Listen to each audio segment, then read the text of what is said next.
અને સાહેબ એ વખતે એને નેમ લીધું, ટેક લીધી. જો બાપુનું નામ દોલત છે. એક લત એવી છે કે સમાજને સુધારા તરફ લઈ જવું, વ્યસનમાંથી મુક્ત કરવું એવી, અને એક કે મારા આશ્રમમાં આવે કોઈ ભૂખ્યું ન જાય. આ બે લત છે ને એનું નામ દોલતરામ મહારાજ બાપુ. કંઈક જીવનમાં સારું કરી લો. આયો છે ને મોણનો અવતાર ફરી ફરી નહીં મળે. અને શેઠ સગાળશાનો અવતાર આલ્યો, નેમ લીધું સાહેબોને કે મારા ઓગણે કોઈ સાધુડું આવે, અતિત ફકીર કોઈ પણ આવે, એને જમાડ્યા સિવાય જમવું નહીં.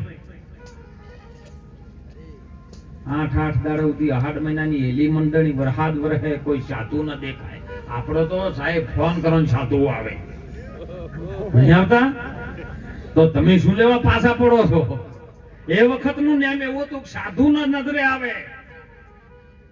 8 દાડા છે અને કોઈ ટંડોળ પીટાય. ગોમના ગોદરે સાહેબ થોડીક હેલી બંધ થઈ અને ખબર પડી કે ગોમના ગોદરે કોઈક સાધુ આવ્યો છે. ચંદ્રાવતી અને શેઠ સગાળશા હુંડલો લઈને તો દોડ્યા છે. બાપા અમારા ઘેર પધારો, અમારી ઝૂંપડી પાવન કરો. 8 દાડાથી અમે અનાજ નથી ખાધું, તમે આવો ને અમને પારણ કરાવો. સાધુ કે જો લઈ જાઓ એટલે લઈ જા, મારો દેહ છે ને દુર્ગંધ મારી ગયો છે. કેવી રીતે લઈ જાઓ?